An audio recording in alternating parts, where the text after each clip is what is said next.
La riqueza de la provincia de Málaga, como lugar de asentamiento de muchas de las civilizaciones que otrora pisaron la tierra, siguen reluciendo con luz propia. Bueno, a los numerosos ejemplos desenterrados en el territorio malagueño en las últimas décadas, hay que sumar ahora con protagonismo propio la bautizada como Villa Antiopía, descubierta en 2003 en una parcela urbana de Rincón de la Victoria y que casi 20 años después se pone en valor con todo su esplendor. Villa Antíopa se trata de un complejo arquitectónico construido a finales del siglo III después de Cristo. El nombre de la villa proviene de Antíopa, princesa de Tebas, que fue seducida por Zeus disfrazado de sátiro.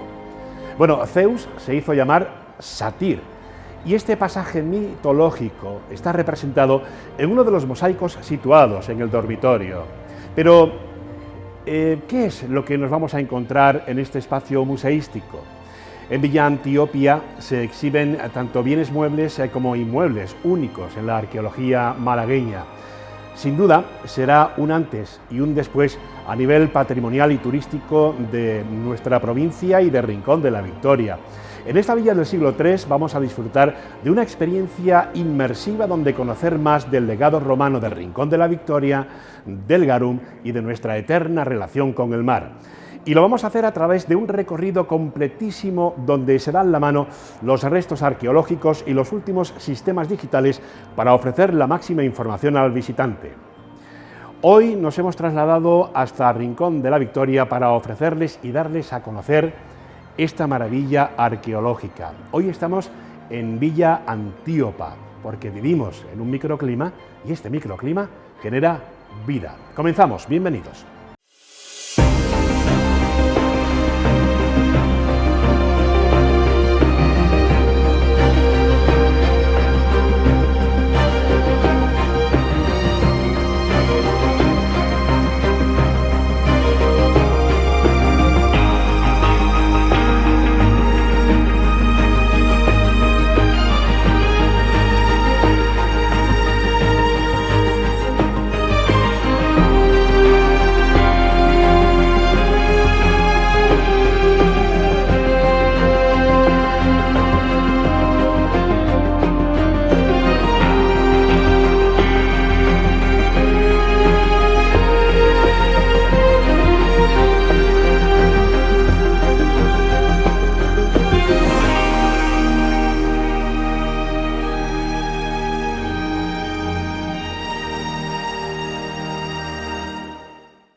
Juan Bautista Salado, un placer tenerte de nuevo en otra edición de Microclima. Nada, más en esta joya, ¿no? Hemos cambiado la cueva con... La cueva del tesoro aquí, ¿no?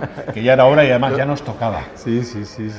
Oye, bienvenido y gracias por abrirnos las puertas a este museo que es una auténtica maravilla, Villa Antíopa. Villa Antíopa, yo creo que tenemos que estar de enhorabuena a todo el mundo, a los que les gusta el patrimonio y a los que gracias a esto les va a empezar a gustar el patrimonio. Porque creo que es un ejemplo de cómo unos restos arqueológicos como estos, de una villa tan interesante, se pueden integrar perfectamente en una obra contemporánea y desterrar, por fin, ese mantra de que la arqueología es incompatible con el desarrollo urbano. Esto es un ejemplo de que las dos cosas pueden casar perfectamente con unos resultados excepcionales.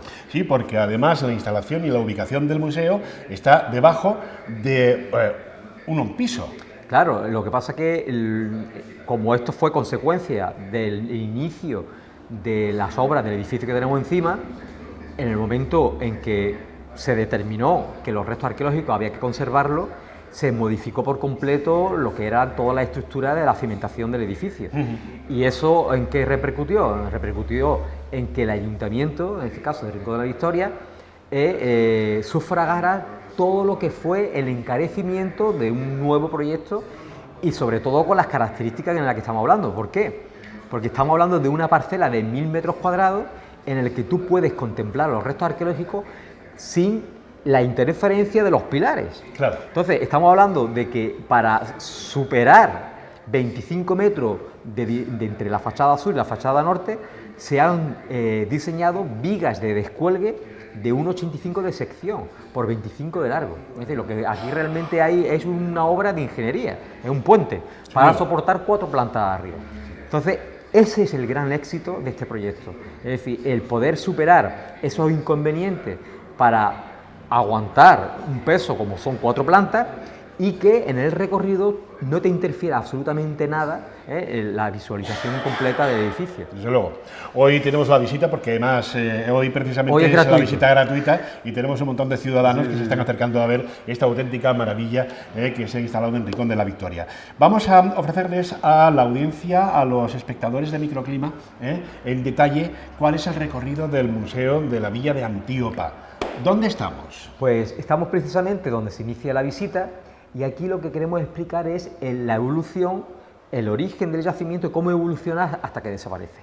¿Por qué? Porque aunque nosotros lo que estamos viendo es una villa romana, es parte de la fase, de las distintas fases que componen el yacimiento. El yacimiento tiene un origen de época fenicia, del siglo VII a.C., que son las cerámicas más antiguas que tenemos documentadas.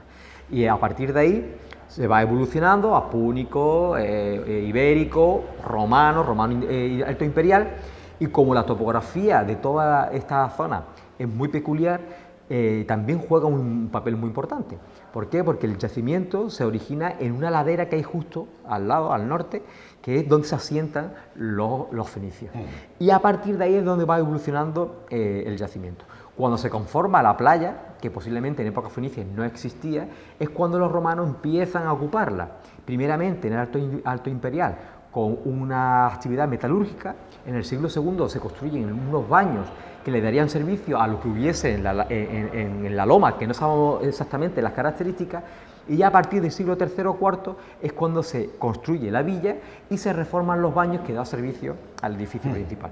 Por tanto, aquí, tanto con un vídeo explicativo como con los materiales que se localizaron en las distintas excavaciones que se han hecho, desde el año 86 hasta el año 2005, que fue la última excavación, pues explicamos toda esa evolución de lo que es el yacimiento. Perfecto. ¿Dónde os vas a llevar ahora? Pues ahora vamos a empezar el recorrido de lo que es la estructura de la villa romana. Perfecto. Pues vamos allá. Vamos. Venga, vamos allá.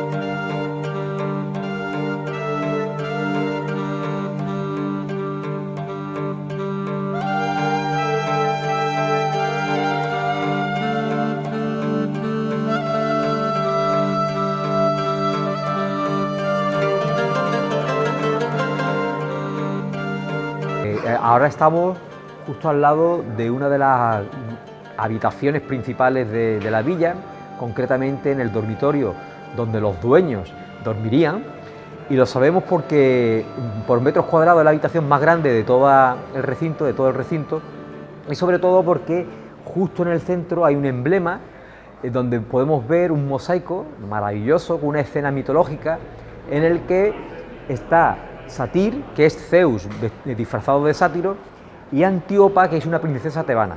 Por tanto, es una escena erótica donde Satir intenta cortejar a Antíopa y efectivamente, según la mitología, al final tiene éxito. De los muchos amores que Zeus tenía, pues uno de ellos era este. Y es precisamente el mosaico que le da nombre a todo el complejo, Villa Antíopa, en homenaje a la princesa tebana que fue seducida por Satir. Vemos que en el recorrido cada habitación tiene un atril donde exponemos una infografía de cómo sería la habitación en realidad, un texto breve en inglés y en español, y algunos de ellos tienen un código QR donde podemos ver en realidad aumentada cómo serían esas habitaciones o incluso escenas que hemos reproducido en distintas dependencias.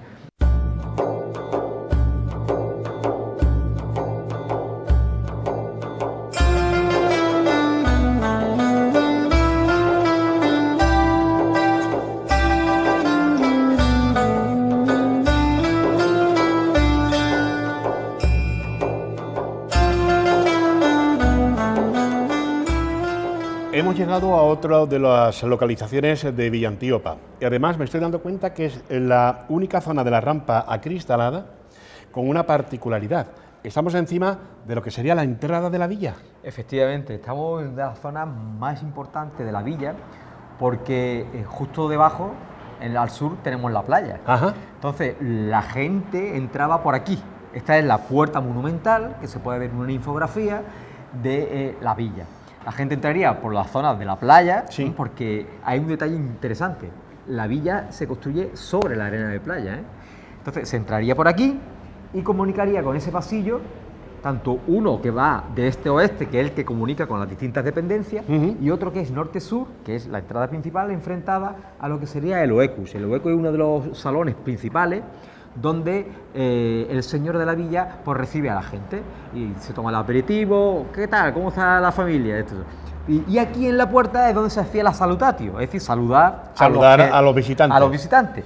Y hay un detalle muy interesante, que tiene adosado a los muros principales unos banquitos, como una especie de pollete, sí, señor, donde seguramente habría un programa escultórico para sorprender al personal. La ostentosidad del domus en esa época. Claro, ¿no? Tú tienes que tener en cuenta que el postureo no es de ahora, el postureo ha existido siempre. Ahora lo tenemos en Facebook, que es más barato, y antes el postureo era como una villa, como un demonio, como esta. Absolutamente. Con un programa escultórico maravilloso y con estos mosaicos tan increíbles. Qué maravilla, qué maravilla. Desde luego que sí, estamos en la entrada, la única zona, como decíamos, ¿no?, acristalada, claro, donde se ve con detalle entrada hacia el salón de visitas, para luego ya la bifurcación y división de las diferentes dependencias. Esta zona está acristalada porque tuvimos la suerte que la villa está justo en el centro de la parcela. Claro. Tanto al sur como al norte no se prolonga la villa, pero la entrada sí se mete debajo de lo que era la antigua Nacional 340. Pensamos que no se mete mucho más, pero sí se mete, por tanto, la única manera de poder contemplarla era acristalando la pasarela. Y hay otro detalle que también es fundamental, y es que inicialmente, cuando excavamos la villa en 2003, pensábamos que lo que era el edificio residencial era mucho más grande, pero con todas las vueltas que le hemos dado, con todos los paralelos, con todos los estudios que hemos realizado, pensamos que el edificio está excavado el 100%. Es decir, que la villa residencial, lo que es la parte residencial, está como lo estamos viendo ahora, quitando el trocito que se meta debajo de la calle, ¿no? Pero lo que estamos viendo eran la villa íntegra, las dependencias donde vivía la gente, donde se hacía la gente. Y aparte de esto, ya sabemos que las villas son complejos muy grandes y que tenían otras dependencias, como almacenes, cocinas, las piletas de salazones, los baños. Esos están ubicados en otras zonas, ¿no? Y las tenemos localizadas. Perfecto. Pero lo que es la zona residencial es todo lo que vemos. Perfecto.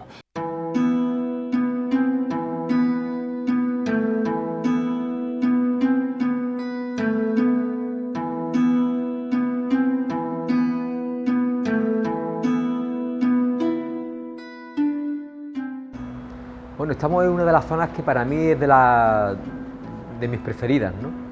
Porque tenemos aquí todo el mogollón de habitaciones, tanto de las que son las cubículas, como lo que sería la biblioteca, para que lo entienda todo el mundo, que es la única habitación, es la más pequeñita, pero es la única habitación que tiene una ventana interior, seguramente con unas puertas para comunicarse la gente y pasar la documentación que tuviesen guardada en la biblioteca. Pero lo interesante es la serie de pasillos que hay aquí, que comunican, por un lado, con una puerta, con una salida exterior al norte, que daría comunicación con lo que serían las dependencias auxiliares, es decir, almacenes y cocinas. Por otro lado, el triclinium con su ábside, que es donde se harían los grandes banquetes de la casa. Y después dos elementos muy interesantes. Por un lado, un plinton que pensamos que sería la base para poner una escultura monumental o una columna decorativa, porque precisamente está en la transición entre lo que es el pasillo principal con el pasillo auxiliar que comunica con el exterior a la parte norte, y justo detrás del plinton vemos unas escaleras con materiales reutilizados que corresponde a una fase posterior de reforma, cuando todavía el edificio sigue siendo una villa. Pero hay un dato muy interesante. vemos que las reformas se hacen con materiales reaprovechados, como hemos dicho, e incluso las reparaciones que hacen de las roturas de los mosaicos la hacen con una torta de Opus Igninum. ¿Qué quiere decir eso? Que los herederos de los primeros habitantes de la villa ya no tenían esos recursos económicos que tenían los primeros. Y, como dice el refrán, de abuelos ricos, nietos pobres, ¿no? O de padres ricos, nietos pobres. Pues aquí se ve muy bien.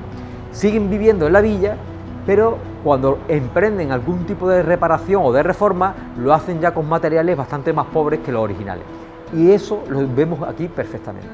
Por tanto, es una zona de la villa espectacular, con distintos elementos, tanto de comunicación como de comida, y vemos también aquella habitación del fondo que hemos interpretado como la habitación del Vilicus, es decir, del mayordomo, del que llevaba toda la intendencia de la villa. ¿Y por qué pensamos que aquella habitación es la del Vilicus? Pues pensamos que es, primero, porque es una habitación bastante grande, con una dimensión importante, está justo al lado del pasillo que comunica con el norte, es decir, con las dependencias auxiliares, y está justo al lado del triclinio, es decir, donde había más movimiento. Por tanto, pensamos que era la habitación del Vilicus de la villa.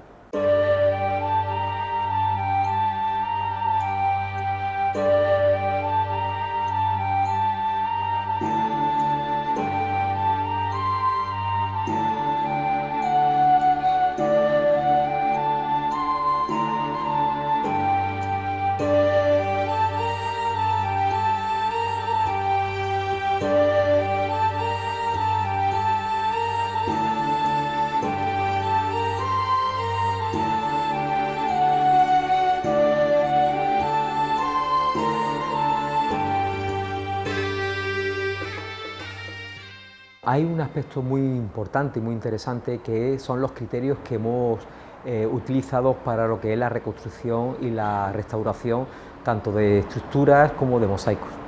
En principio, lo que hemos hecho es que las zonas que estaban rotas en época moderna, como fue la rotura de la máquina cuando iniciaron la obra, como los pozos ciegos que construyeron para dar servicio a las viviendas de finales del XIX del siglo XX, eso sí lo hemos reconstruido. Lo hemos reconstruido a través de una serie de elementos como de yeso, de cal, e incluso restituido lo que es todo el programa decorativo de los mosaicos destruidos, pero sin embargo las que son roturas antiguas no las hemos reconstruido ni las hemos restaurado. ¿Por qué? Porque pensamos que esas roturas forman parte de todo ese proceso histórico que tenía la villa. De hecho, igualmente para respetar toda esa evolución que ha tenido el yacimiento, hemos conservado dos pozos ciegos de principios del siglo XX que formaban parte de las viviendas que había justo encima, porque también consideramos que forma parte del yacimiento. Por tanto, es un elemento también muy didáctico y de cómo a lo largo del tiempo pues, el yacimiento ha tenido un proceso también de destrucción que lo ha ido modificando. Por tanto, pensamos que así explicamos muy bien toda la secuencia de vida de la villa. Le damos el volumen que se perdió en su momento cuando se destruyó parcialmente. Considerábamos que era muy importante que la gente viera cómo era todo el espacio, cómo era todo el volumen de la vivienda, y que si no reconstruíamos esa parte no se iba a comprender de forma correcta todo lo que sería el edificio.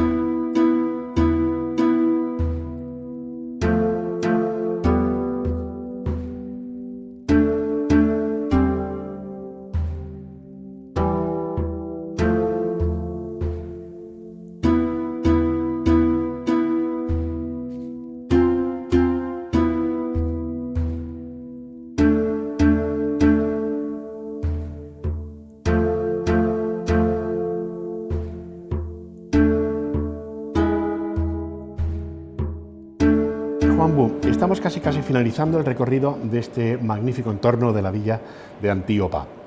Estamos en una de las zonas donde, si la televisión tuviese olores, los espectadores podrían apreciar la fragancia de todo lo que era el desarrollo agropecuario de la época, de Roma, sobre todo por el olfato, la fragancia que tenemos Algarum. Efectivamente, bueno, tenemos que tener en cuenta que esto es una villa marítima y que esencialmente se dedicaba a la pesquería. Por un lado a salazones, al pescado fresco, suponemos, y al garum. Se excavaron en el año 2003 también la factoría a través del arqueólogo Arturo Pérez Plaza, y lo que hemos querido explicar aquí es cómo se hacía el garum a través de un vídeo. Hemos hecho reproducción de cerámica de las tipologías anfóricas que han aparecido en los registros arqueológicos y un recurso museográfico que no tiene ningún museo, que yo sepa, que es un odorama donde podemos oler 5 olores característicos de lo que es la producción del garum. Tanto las especias que se utilizan para la realización del garum, como el olor del resultado, del producto en sí, como de algunos pescados que utilizaban. ¿Por qué? Ya sabemos que el sentido del olfato es el sentido realmente del recuerdo. Cuando nosotros olemos algo, lo primero que hacemos es recordar a lo que nos huele. Y de hecho es el primer sentido que desarrolla el feto cuando está en el útero de la madre. Por tanto, pensábamos que era muy curioso, algo muy evocador de que la gente pudiera oler, sobre todo lo que es el garum, teniendo en cuenta sobre todo que es un producto que ya no se comercializa, claro. Aunque ya parece ser que la Universidad de Cádiz ya ha hecho una especie de garum y lo están comercializando.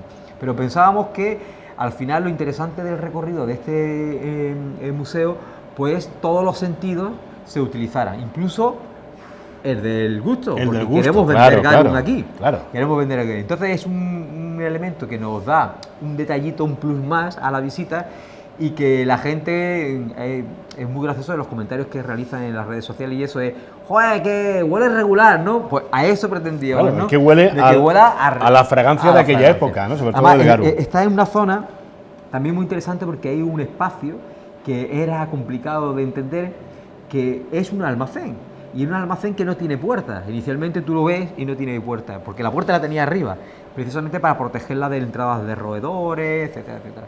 Entonces, la zona no es baladí, es decir, la hemos hecho también profeso porque está también relacionado lo que sería el almacenamiento con sus ánforas, etcétera, etcétera. Qué bueno. Pues ya que hemos tenido la oportunidad de percibir la fragancia del garum, si te parece, pues ya que estamos en una villa romana de la Antíopa, que mejor que darnos un baño, un ¿no? Bañito. ¿Nos damos un baño? En sus baños. ¿En sus baños? Venga. Bueno, vamos a darnos un baño. Bueno, precisamente estamos en la sección donde explicamos lo que eran los baños, que se excavaron en el año 88, la excavó la profesora de la Universidad de Málaga, Encarnación Serrano, y precisamente era la gran pista que nos indicaba que justo al lado o cerca tenía que haber algo, porque los baños no están aislados, los baños están o en medios urbanos o tienen una razón de ser para efectivamente, estar a las villas romanas. Por eso estamos siempre ojo a visor, porque toda la pinta, todos los indicios era que debajo de las casitas que había tienen que estar la villa. Y aquí pues explicamos un poco lo que es la planta, hacemos una infografía de cómo sería la planta parcial de los baños, porque no están excavados al 100%, es un proyecto que en el futuro queremos abordar. Y aunque aquí tenemos un montón de recursos con la alta tecnología, como hemos visto, de la realidad aumentada y de los vídeos, etcétera, hemos querido poner también una serie de maquetas, porque yo soy muy friki de la maqueta y creo que un complemento muy curioso, y es aunar un poco la tradición, ¿no?, con lo más moderno. Y claro, cuando acaba aquí la visita, la gente al final lo que está viendo es, como hemos dicho antes, la evolución del yacimiento, la evolución de la propia villa y todas las dependencias, todos los elementos que estaban vinculados al funcionamiento de este gran edificio. Como hemos visto, las piletas, los baños y la zona residencial. Por lo tanto, es una visión muy genérica, muy completa de todo lo que sería el complejo de Villa Antíopa. Juan Bautista Salado, ha sido un auténtico placer, un inmenso placer y honor que nos haya servido de guía sobre esta magnífica instalación como es la Villa de Antíopa. Sobre todo, yo me quedo con una cosa importante que decías al comienzo del programa, ¿no? Cómo se integra el patrimonio histórico de una ciudad junto a la nueva urbe, ¿no?, que es pues estar debajo de unos pisos. No será la primera ni la última vez que te tengamos en otros programas. Espero. Que estaremos. Pero si me permites, voy a hablar con dos grandes amigos que tenemos en común, con Ildefonso Navarro y con Javier Soto, el presidente de Celdiana, para ver y recoger la opinión que les merece ellos. Pues es un auténtico ejemplo a seguir lo que tenemos aquí. Hasta cierto punto induce a una envidia sana, pero envidia al fin y al cabo de un proyecto tan completo, desde la excavación hasta la puesta en valor del yacimiento. Todo ha sido modélico. La implicación, en este caso del investigador, el arqueólogo que hizo las excavaciones, como Tita Salado, que además no suele ser frecuente en estos proyectos, pero en este caso ha mantenido esa implicación en todas las fases, y eso se nota. Cuando el científico, cuando el investigador, el arqueólogo está presente en todas las fases, en el diseño del edificio, en el diseño de la panelería, de la cartelería, en el diseño de las vitrinas, eso se nota. Cuando no es así, le falta alma, le falta fondo, le falta profundidad a los proyectos. En este caso, esa implicación personal del investigador se nota y el resultado final pues, va muy al alza. También esa implicación del ayuntamiento, en este caso, ese empeño en un proyecto a largo plazo. Estamos acostumbrados a que los ayuntamientos las implicaciones sean a muy cortoplacistas. En este caso, un proyecto que iba a ver a la luz muchos años después de cuando se inició, también es muy encomiable, es muy de apreciar ese empeño del ayuntamiento. El resultado pues, es una villa romana musealizada que no tiene parangón en la provincia de Málaga y posiblemente en Andalucía. En cuanto a los medios que se han utilizado, los medios técnicos, el edificio que lo contiene, es una cosa totalmente, hay que buscar paralelo a un nivel ya nacional, o sea, un proyecto puntero y que a mí me ha encantado, desde luego, fantástico. Después de las palabras de Ildefonso Navarro, arqueólogo municipal del Ayuntamiento de Estepona, tengo poco que decir de esta magnífica villa, de la gestión que se ha realizado, tanto a nivel profesional como del arqueólogo encargado de esto, Juan Bautista Salado, como de la gestión urbanística de este ayuntamiento que ha cuidado con esmero el patrimonio, la vigilancia y la ampliación y la riqueza que ha aportado esta villa a Benagalbón. Me he quedado impresionado por la gestión que han hecho, tanto en cuanto en la infraestructura que han generado en este edificio, y que han cedido los locales y los sótanos y los aparcamientos para poder mantener esta villa para todo el pueblo. Esto es una gestión desmesurada y que a la larga gestiona patrimonio y gestiona economía para el pueblo. Cierto que es una inversión a largo plazo, pero las cosas tienen que amortizarse no mañana como una construcción y una especulación inmobiliaria, sino con sentido cultural, patrimonial y historiográfico. Y esto es cultura, esto es patrimonio y esto es historia. Los felicito a todos.